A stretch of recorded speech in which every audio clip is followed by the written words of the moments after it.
Oke, halo semuanya, selamat datang kembali. Hari ini kita akan bedah tuntas satu proses yang, penting banget. Gimana caranya mengubah situasi yang kelihatannya kacau dan penuh masalah jadi sebuah rencana aksi yang jernih dan strategis. Udah siap? Yuk, kita mulai! Coba dibayangin, atau mungkin Anda pernah ngalamin sendiri. Daftar masalah yang harus diselesaikan rasanya tuh nggak ada habisnya. Tapi di sisi lain, waktu, anggaran, sama tenaga kita terbatas banget. Ini dilema klasik banget yang dihadapin semua pemimpin, dimanapun. Jadi pertanyaannya, kita harus mulai dari mana sih? Nah, ini dia janji kita hari ini. Kita akan membedah sebuah metode yang udah terbukti, yang bisa bantu kita membuat pilihan-pilihan cerdas yang bisa dipertanggungjawabkan. Gimana caranya mengubah data yang bikin pusing menjadi satu strategi yang tajam dan fokus? Oke, kita langsung masuk aja ya ke bagian pertama. Ini langkah yang paling fundamental. Sebelum kita bisa bertindak, kita harus paham dulu situasinya secara menyeluruh.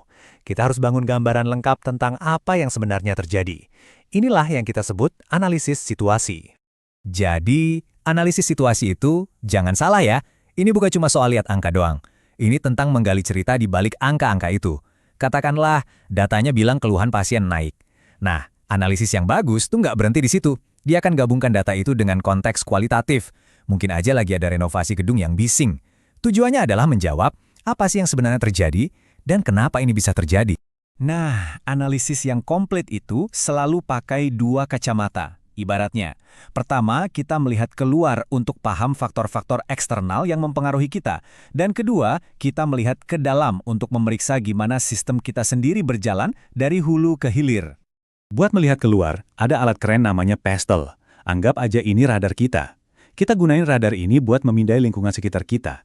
Ada perubahan apa di sisi politik? Gimana kondisi ekonomi? Tren sosial apa yang lagi naik? Perkembangan teknologi, kondisi ekologi atau lingkungan fisik kita, sampai ke urusan legal. Semua ini bisa jadi peluang atau malah jadi ancaman.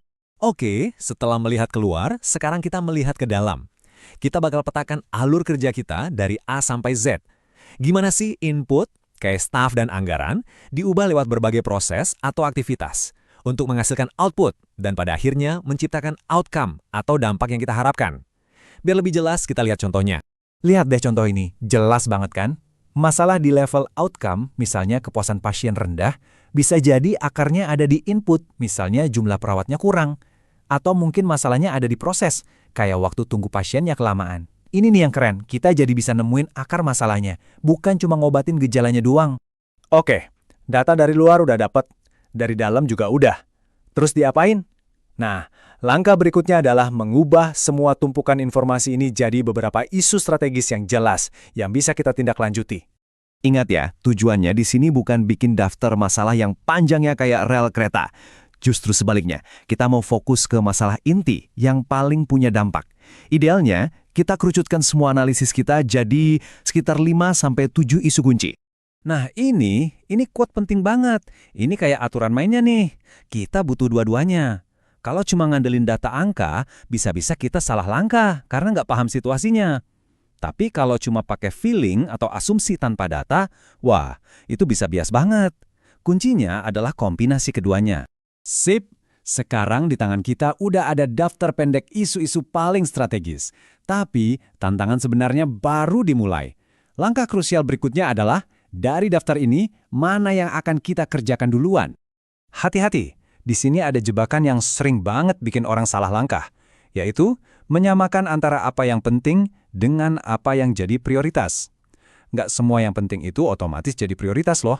Contoh, mengubah sistem kesehatan nasional itu penting banget, tapi kalau itu di luar kendali dan sumber daya kita, ya itu bukan prioritas kita saat ini. Jadi, prioritas itu adalah titik temu antara tiga hal. 1, isunya penting. 2, kita mampu merjainnya. Dan 3, itu ada di dalam kendali kita. Intinya, kita harus waspada sama jebakan-jebakan ini. Seringkali kita cuma fokus ke seberapa besar masalahnya, tapi lupa mikirin seberapa parah dampaknya, atau apakah kita sebenarnya punya solusi yang efektif buat ngatasin itu. Atau yang juga penting, apakah masalah itu lebih berdampak pada kelompok-kelompok yang rentan. Terus, gimana caranya biar nggak kejebak? Nah, makanya kita butuh alat bantu yang terstruktur. Tujuannya apa? Supaya proses kita ngambil keputusan itu jadi lebih transparan, lebih objektif, dan tentunya berbasis bukti. Supaya perbandingannya adil, kita nilai tiap masalah pakai kriteria yang sama. Kita tanya, seberapa besar masalah ini? Seberapa parah dampaknya? Apakah ini adil buat semua? Mampu nggak kita kerjain? Dan ada nggak sih solusi yang udah terbukti berhasil? Dengan begini, kita dipaksa berpikir secara sistematis. Dan inilah dia matriks prioritas in action.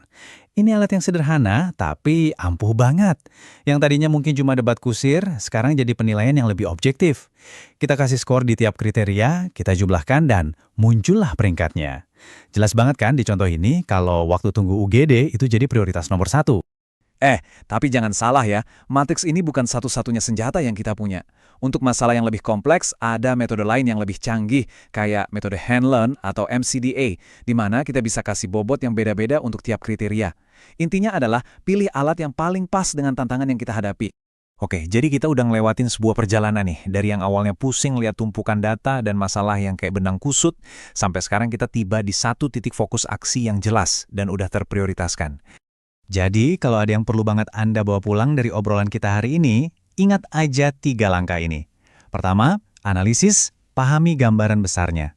Kedua, sintesis, temukan isu-isu intinya. Dan ketiga, prioritas, putuskan di mana kita harus fokuskan energi kita. Inilah alur yang mengubah kebingungan menjadi sebuah kejelasan.